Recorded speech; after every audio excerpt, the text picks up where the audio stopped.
दोस्तों, पिछले दिनों खबर कुछ यूं आई थी कि चीन लद्दाख में भारत के साथ शांति समझौते के लिए मान गया है। लेकिन साल बदलते ही चीन के तेवर भी बदल गए। गांधी जी कहते थे, an eye for an eye makes the whole world blind. लेकिन आज चाइना जो कर रहा है, इसे देखते हुए कहा जाने लगा है, a dam for a dam make the whole Himalayas dry. जी हां, हिमालयाज में एक के बाद एक से बड़ा एक डैम बनाने की चाइना की ये मैड रेस एक नई डायरेक्शन ले चुकी है। हाल ही में चाइना ने ब्रह्मपुत्रा पर दुनिया के सबसे बड़े डैम प्रोजेक्ट को अप्रूवल दिया है, जो इंडिया और बांग्लादेश दोनों के लिए बहुत बुरी खबर है। दुनिया के लिए भले ही ये एक इंजीनियरिंग मार्वल हो, लेकिन इंडिया के खिलाफ ये चाइना का बहुत बड़ा सीक्रेट वेपन है, जो चुटकियों में इंडिया के नॉर्थ ईस्ट और बांग्लादेश को डुबा सकता है। आसाम की चाय के बागान, अरुणाचल के ट्राइबल कम्युनिटीज और बांग्लादेश का एग्रीकल्चर, सब कुछ ब्रह्मपुत्रा पर ही निर्भर है। चाइना के इस एक गलत कदम से ब्रह्मपुत्रा के किनारे बसने वाली लाखों जिंदगियां तबाह हो सकती हैं। आप जानकर चौंक जाएंगे कि चाइना का यह नया डैम उसके थ्री गॉर्जेस डैम से 3 गुना ज्यादा बड़ा होने वाला है, जो अब तक दुनिया का सबसे बड़ा डैम है। तो अब आप ही बताइए, चाइना की यह हाइड्रोक्रेसी उसकी हिपोक्रेसी नहीं तो और क्या है? और यह समझने की गलती बिल्कुल भी मत कीजिएगा कि चाइना यह सब बस यूं ही दूसरे देशों को डराने के लिए कर रहा है। अगर चाइना अंतरिक्ष में सोलर पावर स्टेशन बनाने की तैयारी कर सकता है, जिसे three gorges dam project above the earth कहा जा रहा है, तो सोचिए, धरती पर एक नदी को बांधना उसके बाएं हाथ का खेल है। और सबसे ज्यादा चिंता की बात यह है कि इतने बड़े साइज का यह प्रोजेक्ट इस रीजन के जियोपॉलिटिकल पावर बैलेंस को पलट कर रख सकता है। जब इंडिया के डिफेंस मिनिस्टर से इस मुद्दे पर सवाल किए गए, तो उन्होंने भी यही कहा कि भारत इसे लेकर अलर्ट पर है। तो यहां सवाल यह उठता है कि क्या सच में एक डैम इंडिया के लिए इतना खतरनाक साबित हो सकता है? क्या चाइना सच में इंडिया के नॉर्थ ईस्ट रीजन को डुबाना चाहता है? और यदि भारत भी चाइना का जवाब देने के लिए एक नया डैम बिल्ड करता है, तो ये इस फ्रेजाइल रीजन के एनवायरनमेंट के लिए कितना सही होगा? इसके अलावा इस डैम से जुड़ी वो कौन सी चिंताएं हैं जो जियोपॉलिटिकल एक्सपर्ट्स को परेशान कर रही हैं? दोस्तों, यदि आप इन सभी सवालों के जवाब जानना चाहते हैं, तो हमारे साथ अंत तक जरूर बने रहिएगा। तो आइए अब बिना देर किए इस चर्चा को शुरू करते हैं। दोस्तों, इस सुपर डैम के बारे में कुछ भी समझने से पहले हमारे लिए यारलुंग सांगपो यानी कि ब्रह्मपुत्रा नदी को समझना बेहद जरूरी है। तो आइए सबसे पहले आपको ब्रह्मपुत्रा की सैर पर ले चलते हैं। ब्रह्मपुत्रा यानी सन ऑफ ब्रह्मा एक ट्रांस बाउंड्री हिमालय नदी है, जो अपने सफर में 2880 किलोमीटर की जर्नी तय करती है। और इस लंबे सफर में ये 4 देश यानी चाइना, इंडिया, भूटान और बांग्लादेश से होकर गुजरती है। ब्रह्मपुत्रा का ऑरिजिन हिमालय की कैलाश रेंजेस में चेमायुंगडुंग ग्लेशियर से होता है, जो तिब्बत ऑटोनोमस रीजन के साउथ वेस्टर्न हिस्से में पड़ता है। ब्रह्मपुत्रा रिवर की टोटल लेंथ में से 2/3 यानी 1625 किलोमीटर की दूरी वो तिब्बतन प्लेटू में कवर करती है, जहां इसे यारलुंग सांगपो के नाम से जाना जाता है।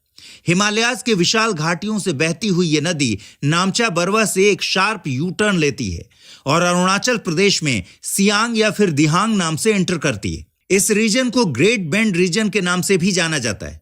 चाइना का नया डैम ग्रेट बेंड रीजन में मेदोक काउंटी में बनने वाला है। खैर, नदी के फ्लो पर वापस आएं तो सादिया के पास से ये साउथ वेस्ट डायरेक्शन में मुड़ती है और लोहित और दिबांग नदी से जाकर मिलती है। यहीं से ये ब्रह्मपुत्रा कहलाती है। बांग्लादेश में ये नदी जमुना नाम से बहती है और फिर गंगा के साथ मिलकर सुंदरबन डेल्टा बनाती है और अंत में जाकर बे ऑफ बंगाल में मिल जाती है। अब यहां गौर करने वाली बात यह है कि चाइना इस पूरे रिवर सिस्टम की सबसे अपर राइपेरियन कंट्री है, जिसकी वजह से चाइना के पास इस नदी के फ्लो को कंट्रोल करने की अनलिमिटेड पावर आ जाती है। जबकि भूटान, इंडिया और बांग्लादेश लोअर राइपेरियन कंट्रीज हैं और वो इस नदी के फ्लो के लिए काफी हद तक चाइना पर निर्भर हो जाते हैं। यहां आप सोच रहे होंगे कि आखिर चाइना ने दुनिया के सबसे बड़े डैम को बनाने के लिए इसी रीजन को क्यों चुना? तो आपको बता दें कि सांगपो नदी पर यह चाइना का कोई पहला डैम नहीं है। सांगपो के ऊपर चाइना ने अपना पहला डैम 2010 में जांगमू में बनाना शुरू किया था और तब से वो यहां कई छोटे और मीडियम साइज डैम्स बना चुका है। इसका सबसे बड़ा कारण है तिब्बतन प्लेटू, जो हाइड्रो पावर जनरेशन के लिए दुनिया के रिचेस्ट रीजन्स में से एक है। तिब्बत में दुनिया की हाईएस्ट माउंटेन पीक्स के साथ साथ दुनिया के सबसे डीप गॉर्जेस भी मिलते हैं, जो यहां से बहती हुई नदियों से बिजली पैदा करने में मदद करते हैं। चाइना को तो यह उम्मीद है कि यहां से वो अपनी हाइड्रो इलेक्ट्रिसिटी का 1/3 से ज्यादा जनरेट कर सकता है। आप में से ज्यादातर लोग शायद इस बात को जानते भी नहीं होंगे कि चाइना द्वारा तिब्बत पर कब्जा करने का एक बड़ा कारण उसकी अमूल्य वाटर रिसोर्सेज ही थी। आखिरकार तिब्बत को दुनिया का 3rd पोल कहा जाता है। तिब्बतन ग्लेशियर्स और माउंटेन स्प्रिंग्स अपने पानी से पूरे एशिया का पालन पोषण करते हैं। ग्लेशियर्स के मेल्ट होने से यारलुंग सांगपो में जो फ्रेश वाटर आता है, उससे चाइना, इंडिया, बांग्लादेश और भूटान के करीब 1.8 बिलियन लोगों को पीने का पानी मिल पाता है। इसीलिए चाइना एशिया के इस वाटर टैंक पर बैठकर पूरे एशिया को अपने इशारों पर नचाना चाहता है। फिलिप बॉल अपनी किताब water kingdom a secret history of China में लिखते हैं कि चाइनीज इतिहास में यारलुंग सांगपो को रिवर गॉन रॉग का टाइटल दिया गया है, यानी एक ऐसी नदी जिसने चाइना के साथ बगावत की है, क्योंकि ये अपने वेस्ट टू ईस्ट के रूट को बदलकर ग्रेट बेंड में साउथ की तरफ मुड़ जाती है, जबकि चाइना की बाकी बड़ी नदियां वेस्ट से ईस्ट तक ही फ्लो करती हैं। चाइना इस रॉग रिवर को कंट्रोल करने के लिए ये मेगा डैम्स बनवा रहा है। डैम से बनने वाली क्लीन इलेक्ट्रिसिटी चाइना के कार्बन न्यूट्रलिटी टारगेट्स को अचीव करने में बहुत बड़ी भूमिका निभाने वाली है, और साथ ही साथ ये प्रोजेक्ट तिब्बत में इंजीनियरिंग जैसी इंडस्ट्रीज को बूस्ट करते हुए एम्प्लॉयमेंट अपॉर्चुनिटीज भी क्रिएट करने वाला है। अब सुनने में तो आपको ये सब ठीक ही लग रहा होगा, तो सवाल है कि आखिर इसमें चिंता की बात कहां है। चिंता के मुद्दे पर आने से पहले आपको ये बता दें कि चाइना का ये प्लान अचानक से नहीं बना। ये प्रोजेक्ट चाइना के 14th 5-year प्लान 2021 to 2025 और long range objectives through the year 2035 का हिस्सा है, जिसे कम्युनिस्ट पार्टी ऑफ चाइना ने 2020 में ही अडॉप्ट किया था, लेकिन इसे फाइनल अप्रूवल मिला 26 दिसंबर 2024 को। यहां आपको पहले ही चौकन्ना कर दें कि चाइना द्वारा डैम बनाने का यह ट्रेंड बिल्कुल भी नया या साधारण नहीं है। 1950 के बाद से चाइना ने 15 मीटर या फिर 49 फीट से ज्यादा की ऊंचाई वाले 22,000 डैम्स बनाए हैं, जो दुनिया के टोटल डैम्स का लगभग आधा है। यानी चाइना आज दुनिया के सबसे बड़े डैम्स का भी घर है। एक एस्टीमेट तो कहता है कि चाइना के टोटल डैम्स की संख्या करीब 98,000 है। अब जाहिर है कि कोई देश इतना सब कुछ यूं ही तो नहीं करेगा। चाइना कहता है कि उसे अपने 1.4 बिलियन लोगों का पेट पालना है, देश की बढ़ती हुई इलेक्ट्रिसिटी नीड्स के साथ साथ अपने क्लीन एनर्जी गोल्स को पूरा करना है।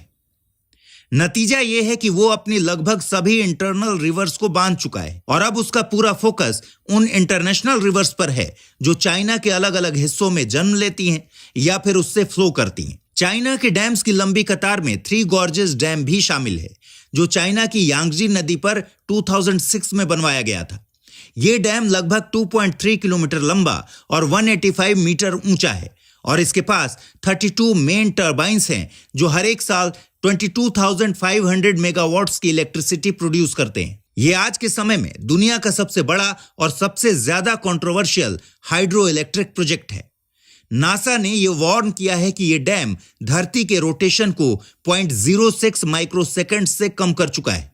जी हां, मानव द्वारा बनाई गई चीज अब धरती के नियमों के साथ छेड़छाड़ कर रही है। लेकिन चाइना के एम्बिशंस केवल यहीं तक सीमित कैसे हो सकते हैं? इसीलिए वो ब्रह्मपुत्रा पर अब जो डैम बनवाने जा रहा है, उसकी कैपेसिटी 3 गॉर्जेस डैम की कैपेसिटी से 3 गुना ज्यादा होने वाली है। इंटरफैक्स न्यूज एजेंसी के मुताबिक ब्रह्मपुत्रा की जनरेटिंग कैपेसिटी 67,000 मेगावाट्स है, जो यांगजी के बाद दूसरे नंबर पर है। जहां 3 gorges dam 88.2 billion kilowatt hours electricity produce करता है, वहीं ये नया डैम हर साल लगभग 300 बिलियन किलोवाट आवर्स की इलेक्ट्रिसिटी को प्रोड्यूस करने वाला है।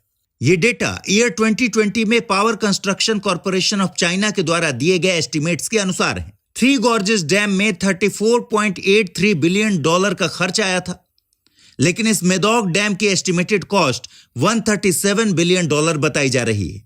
अब आप इस कंपैरिजन से एक रफ आइडिया लगा सकते हैं कि इस डैम का धरती के ऊपर कितना बुरा असर हो सकता है। तो आइए अब इसके खतरों को डिटेल में समझने की कोशिश करते हैं। दोस्तों, इस डैम का सबसे बड़ा खतरा है अर्थक्वेक, यानी कि भूकंप।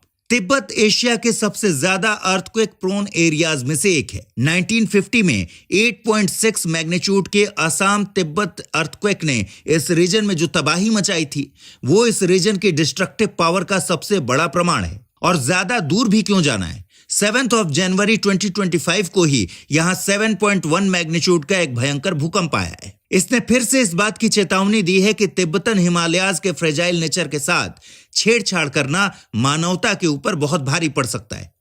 यह भूकंप टेंगरी काउंटी के पास आया है और चाइनीज मीडिया के मुताबिक इसमें कम से कम 126 लोगों की जान गई, 186 लोग जख्मी हुए और कई इमारतों को भी नुकसान हुआ। और चाइनीज मीडिया कितनी रिलायबल है ये आप अच्छे से जानते ही हैं।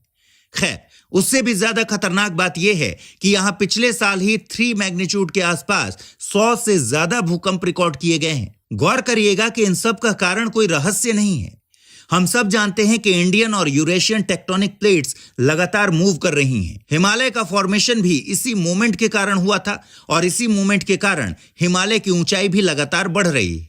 इसीलिए ये रीजन इतना वल्नरेबल हो जाता है। ऊपर से ये रीजन मेन हिमालयन थ्रस्ट और ब्रह्मपुत्रा सुचर जोन जैसी कई फॉल्ट लाइंस के बीच पड़ता है, जो इसे और भी ज्यादा अर्थक्वेक प्रोन बना देती हैं। साथ ही हाई एल्टीट्यूड की वजह से सिस्मिक वेव्स का इंपैक्ट और भी ज्यादा होता है। इसी कारण इस रीजन की स्टीप माउंटेन स्लोप्स और ग्लेशियल लेक्स मिलकर यहां जानलेवा लैंडस्लाइड्स और फ्लडिंग जैसे डिजास्टर्स को जन्म देती हैं। साथ ही तिब्बत के रिवर सिस्टम्स अर्थ के क्रायोस्फीयर का हिस्सा हैं, जिसमें ग्लेशियर्स और परमाफ्रॉस्ट भी आते हैं, जो मॉनसून को भी गवर्न करता है। Glacial lake outburst floods Himalayas में क्लाइमेट चेंज की वजह से बढ़ गए हैं, जैसे कि अक्टूबर 2023 में सिक्किम के चंगथांग डैम के कोलैप्स को देखा जा सकता है। अब हो सकता है कि आप में से कुछ लोग सोच रहे हों कि आखिर अर्थक्वेक का डैम से क्या लेना देना। तो आपको बता दें कि अर्थक्वेक और डैम का रिश्ता बारूद और चिंगारी जैसा है। Journal of earth sciences and Jio technical engineering की एक रिपोर्ट ने यह चेतावनी दी कि अर्थक्वेक्स डैम की सेफ्टी के लिए बहुत बड़ा खतरा बनते हैं। इतिहास में ऐसे उदाहरण भरे पड़े हैं जो बताते हैं कि अर्थक्वेक्स डैम के साथ साथ उसके आसपास के रीजन को भी तबाह कर देते हैं और ये इरिवर्सिबल डैमेज पहुंचाते हैं। उदाहरण के लिए नेपाल के बूढ़ी गंडकी डैम के ऊपर की गई स्टडी ये दिखाती है कि यदि अर्थक्वेक के कारण इस डैम को किसी भी तरह का नुकसान हुआ तो उससे आने वाली बाढ़ करीब 1.5 लाख बिल्डिंग्स, 3,500 किलोमीटर की सड़कों और 6,72,000 से ज्यादा लोगों को नुकसान पहुंचा सकती है। लेकिन अब आखिरी और सबसे जरूरी सवाल यह बचता है कि आखिर इससे भारत को क्या नुकसान पहुंच सकता है। तो दोस्तों, आपको बता दें कि अक्सर कई देश ट्रांस बाउंड्री रिवर सिस्टम्स को टैप्स की तरह देखते हैं। ऐसे देश इन नदियों पर डैम बनाकर इनके पानी को कंट्रोल करने की कोशिश करते हैं। ये देश मेगा डैम्स को अपनी माइट का सिंबल बना लेते हैं और इनको वाटर बॉम्ब्स की तरह यूज करने की कोशिश करते हैं। लेकिन ये उनकी सबसे बड़ी भूल कही जा सकती है, क्योंकि वो कहते हैं ना, बहे तो नदियां, रुके तो तलैया और फटे तो सैलाब। पानी जैसी ताकतवर चीज को कंट्रोल करना इंसान के बस में नहीं है, लेकिन अक्सर कई देश इस चीज को नजरअंदाज कर देते हैं और यही चीज उनकी जियोपॉलिटिकल पावर प्रोजेक्शन या वाटर वॉर्स के रूप में नजर आती है। चाइना की व्यथा भी कुछ ऐसी ही है।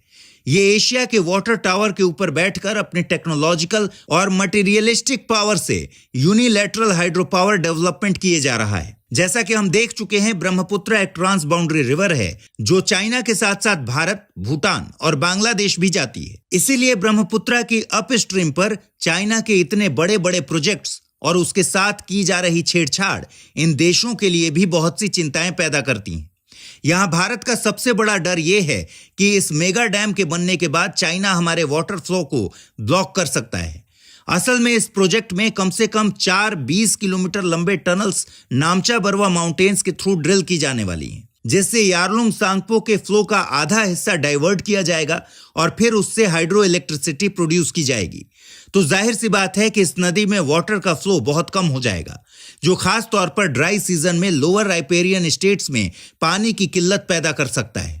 और तो और आप जानकर चौंक जाएंगे कि 2016 में असम की एक एनजीओ जन जागृति ने यह दावा किया था कि चाइना तिब्बत में यारलुंग सांगपो के अपर पार्ट्स में 26 हाइड्रो पावर डैम्स बनाने जा रहा है, जिसमें पानी को साउथ से नॉर्थ की तरफ डाइवर्ट करने के बड़े बड़े प्रोजेक्ट शामिल होंगे। साथ ही इस एनजीओ ने यह भी क्लेम किया था कि डैम बनाने के बाद असम को मॉनसून के दौरान 64% कम पानी मिलेगा और नॉन मॉनसून सीजन में इंडिया को 85% कम पानी मिलेगा। साथ ही साथ किसी इमरजेंसी या वॉर जैसी सिचुएशन में चाइना इस नदी में ज्यादा पानी छोड़कर बॉर्डर एरियाज को फ्लड भी कर सकता है। जी हां, इस डैम से यह सब कुछ मुमकिन है। मॉनसून के बाद तो यह स्थिति और भी ज्यादा भयानक हो सकती है। हाइड्रो पावर प्लांट्स में वाटर के लेवल को जरूरत के अनुसार बढ़ाने या घटाने को ही हाइड्रो पीकिंग कहा जाता है। भारत का अगला सबसे बड़ा कंसर्न यह है कि यह डैम साइट भारत के बॉर्डर से केवल 30 किलोमीटर दूर है और जैसा कि हमने अभी समझा है, ये dam earthquake prone ecologically sensitive zone में बन रहा है। ऐसे में यदि भूकंप के कारण डैम को कुछ नुकसान होता है तो ये भारत के नॉर्थ ईस्ट रीजन को बहुत बड़े स्तर पर फ्लड कर सकता है।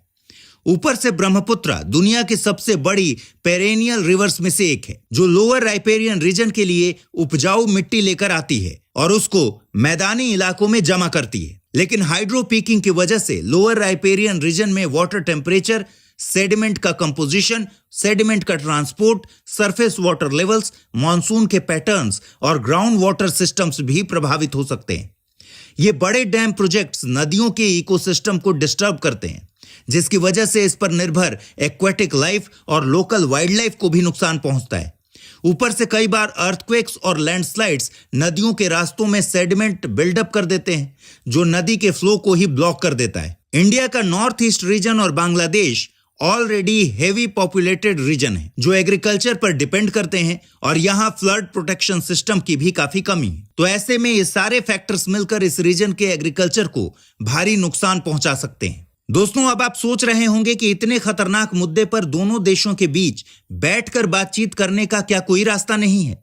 तो आपको बता दें कि इंडिया और चाइना के बीच कोई बायलैटरल वाटर ट्रीटी नहीं है। चाइना न तो किसी इंटरनेशनल कन्वेंशन या फिर लॉ को फॉलो करता है और ना ही इस मुद्दे पर इंडिया के साथ डिस्कस करने के लिए तैयार होता है। ब्रह्मपुत्र नदी के आसपास जो देश हैं, उन्होंने United Nations convention on the law of the non navigational uses of international water courses 2014 को साइन नहीं किया है। इसीलिए इन देशों को नदी के पानी के इस्तेमाल पर फर्स्ट यूजर राइट्स नहीं मिलता है। ऊपर से इंडिया का एक और बड़ा कंसर्न ये है कि चाइना की डैम प्लानिंग प्रोसेस बिल्कुल ट्रांसपेरेंट और अकाउंटेबल नहीं है। हालांकि 2006 में इंडिया और चाइना ने एक expert level mechanism ELM setup किया था, जिसमें ट्रांस बॉर्डर रिवर्स का डेटा शेयर करने की बात की गई थी। लेकिन 2017 के डोकलाम क्राइसिस के बाद चाइना ने डेटा शेयर करना बंद कर दिया। 2018 में डेटा शेयरिंग दोबारा शुरू हुई, लेकिन भारत को शक है कि चाइना इसको कभी भी रोक सकता है। हाल ही में जब 18 दिसंबर को NSA Ajit Doval Chinese foreign minister Wang Yi से मिले थे, तब भी उन्होंने इस मुद्दे पर चर्चा की थी। लेकिन जैसी चाइना की फितरत है, उस पर विश्वास करना एक बहुत बड़ी भूल हो सकती है। लेकिन दोस्तों, इस सब के बीच इंडिया भी हाथ पर हाथ धरे नहीं बैठा है। इंडिया अरुणाचल प्रदेश की सियांग नदी पर सियांग डैम मतलब अपर सियांग हाइड्रो इलेक्ट्रिक प्रोजेक्ट बनाने की तैयारी कर रहा है। इसकी कैपेसिटी 11,000 मेगावाट हो सकती है। यह भी दुनिया के सबसे बड़े हाइड्रो इलेक्ट्रिक प्रोजेक्ट्स में से एक बन सकता है। इसे चाइना के मेगा डैम के काउंटर के रूप में देखा जा रहा है, जिसका सबसे बड़ा कारण यह है कि यह डैम भारत को ब्रह्मपुत्र के फ्लो पर कंट्रोल देने के साथ साथ चाइनीज डैम के सडन वाटर रिलीज से निपटने में भी मदद करेगा। ब्रह्मपुत्र के डाउन स्ट्रीम रीजन्स हर साल मॉनसून के बाद सीवियर फ्लड्स का सामना करते हैं। सियांग डैम इन फ्लड्स को रेगुलेट करने में भी इंडिया की मदद करेगा और हर साल होने वाले डैमेज को कम करेगा। साथ ही साथ अराउंड 10 to 11,000 मेगावाट की कैपेसिटी से यह भारत के रिन्यूएबल एनर्जी टारगेट्स को अचीव करने में मदद करने वाला है और फॉसिल फ्यूल्स पर डिपेंडेंसी को कम करने वाला है। लेकिन दोस्तों, भारत के सियांग डैम प्रोजेक्ट के सामने भी कई बड़े चैलेंजेस हैं। जैसे लोकल कम्युनिटीज को डर है कि डैम की वजह से उनका एनवायरनमेंट और लाइवलीहुड खतरे में आ सकता है। NHPC के डेटा कलेक्शन एफर्ट्स भी प्रोटेस्ट्स के कारण रोक दिए गए हैं। साथ ही अरुणाचल प्रदेश के नेटिव लोग सियांग रिवर और सराउंडिंग फॉरेस्ट पर अपनी जिंदगी और कल्चर के लिए डिपेंडेंट हैं। यह प्रोजेक्ट उनकी डिस्प्लेसमेंट का कारण बन सकता है, जो सोशल अनरेस्ट को जन्म देगा। और साथ ही अरुणाचल प्रदेश एक सिस्मिक एक्टिव जोन में आता है। इतना बड़ा डैम बनाने से अर्थक्वेक्स और लैंडस्लाइड्स के रिस्क भी बढ़ सकते हैं। यानी इसमें तो कोई दो राय नहीं कि चाइना को जवाब देने के लिए सियांग डैम भारत का एक पावरफुल टूल बन सकता है।